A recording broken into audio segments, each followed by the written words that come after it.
morning. We have with us today our guest, Mrs. Rachel Bagby, Senior Director of HR of Four Seasons Hotel Beirut. Mrs. Rachel has been in Four Seasons Hotels and Resorts since 1999 and 5 years in Four Seasons Beirut, and currently she's also holding a regional role in Europe, Middle East and Africa. She assisted in the pre-opening of Four Seasons Alexandria, Beirut, Moscow, St. Petersburg and Johannesburg. Thank you, Rachel, for giving us the opportunity to meet you today. Today we will discuss the topic of the work of women in Lebanon and in the Middle East. It's my pleasure, thank you. Thank you so much. My first question for you, what are the employment challenges that females face in the workplace in Lebanon and in the Middle East? Can you give us some examples from your own experience and the experience of other women you know? Yes, certainly. I think kind of one challenge that women face, and I don't think it's necessarily just an issue here in the Middle East, I think it's an issue globally, if I'm really honest with you, is that big decision of career and marriage and children. And, you know, being able to hold and give to both at the same time. I think no one wants to be a bad mother and nobody wants to be a bad professional.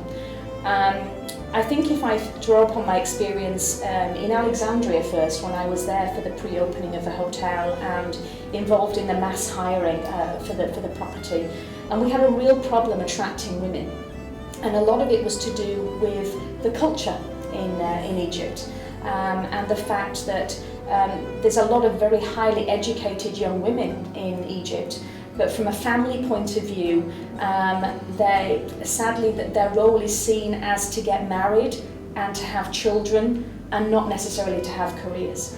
And then we also found that certain positions were not approved by particularly the father in the family home as being an appropriate position for their daughter to do. I think, you know, particularly when I think about hotels, you know, in our restaurants we love, you know, to have, you know, there's nothing nicer than a lovely welcome from a lady who's a hostess in a beautiful, elegant uniform. But we had some challenges, particularly in Egypt, with fathers thinking that they didn't want their daughters to be hostesses, and so I had maybe slightly a different thought process of what a hostess was in a Four Seasons hotel. I mean, for us, it was very above board, it was a very important position and nothing seedy in that particular way.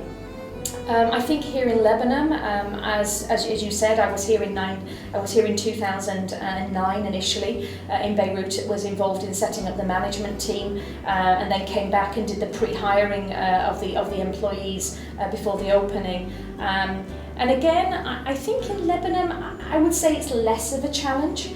I do think we still have a little bit of a deep-rooted thing with the culture here, and the fact that, you know, again, there seems to be quite a social aspect for women here. There's a lot of women that are kept women, if you like, and they like to lunch and dinner and coffee with fellow ladies that don't work. But I think, you know, I think it's less of a problem here than it is in Egypt. Yeah.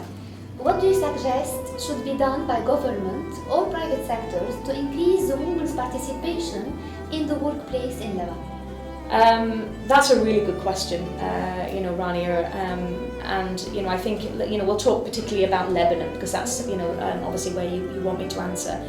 I think, you know, here there is this in Lebanon at the moment we want ladies to be educated. You know, we have a lot of ladies that go to university, but there is also that pressure of getting married and having a family. And I think to be able to do both, we have to look at childcare requirements in the country. And I know kind of traditionally here, the housemaid kind of sometimes plays that role in family homes, but I think we really have to look at proper childcare. You know, nurseries that are established where children can go and they can learn. You know, follow governmental standards like Ofsted in the UK. For example, all nurseries or even childminders in the UK have to follow a curriculum. So therefore the children are being educated, you know, even from a very early age. So therefore when they're school age ready, you know, their educational cycle continues. I think the other thing we have to look at is the maternity. I mean, 10 weeks. weeks, I mean, it's nothing. Personally, I haven't had a child, but, to think about, giving birth and 10 weeks later, returning to work. I mean, you look at other countries in the world, I mean, in the UK, they can take up to a year off. I believe in Germany, it's 3 years. I mean, we have to do something about this, therefore to encourage women to be professionals, and also, have a family at the same time. Great, thank you so much. What should be done on the governmental level to boost women entrepreneurship in the society? Gosh, you've got some great questions for me this morning, Rana. I think, it probably has to come from, some kind of financial support. I think to be an entrepreneur, again today it's very hard to save money. And I think we have some women today, highly educated women. We know in Lebanon, I mean, you have a highly educated population. I probably would say, not beyond bachelor's degree, but on to master's degree as well in the country. But I don't think people have an opportunity to save money to invest into a business venture. So I think it would be great if the government would maybe offer grants or sponsorship into projects like this, from women. I think it's interesting, isn't it? I think when you think in the world today, about entrepreneurs, the person that jumps to my mind is someone like Richard Branson, who's done, fantastic work with Virgin. But you struggle to think about a woman, and that's sad really, that, maybe we need to provide more opportunities, for women that have these great ideas to, bring them to fruition, bring them to so they actually are created and started. Rachel, what do you think that women can add to the society, to the workforce and to the economy as a whole if they are empowered in the workplace? Gosh, where do you begin with an answer like this? So much. I think, we often forget that women actually hold dual roles, particularly if they're a mother.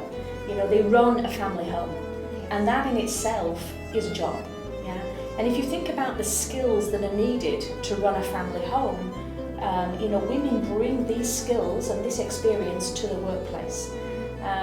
There's always the joke about the fact that women can do more than one thing at once and a man can't, and it's, I have tested it many times with my team. I have 50-50 in my team. There's 50% women and 50% men. And it's true, it's just, physically we're made up differently. And I think, particularly in the hospitality industry, women have that very warm and welcoming style about them, which is of a big need, in the hospitality industry.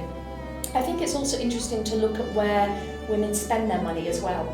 And I think, for a woman, the education of their children is extremely important. And they often use coming to work as a means to generate extra income to be able to really give the best to their children. And I think really then it's a cycle, isn't it? If women are educating their children, then we're going to have again a more highly educated workforce of women, and then we just really need to unleash this potential of these great women out there and give them as many opportunities as we can in work, in industry, but also give them opportunities to be entrepreneurial as well at the same time. Thank you so much, Rachel. Thank you for giving us the opportunity. And on behalf of the American University of Beirut, we would like to thank you for everything. It's been my absolute pleasure. Thank you so much for asking me. It's been a real honor.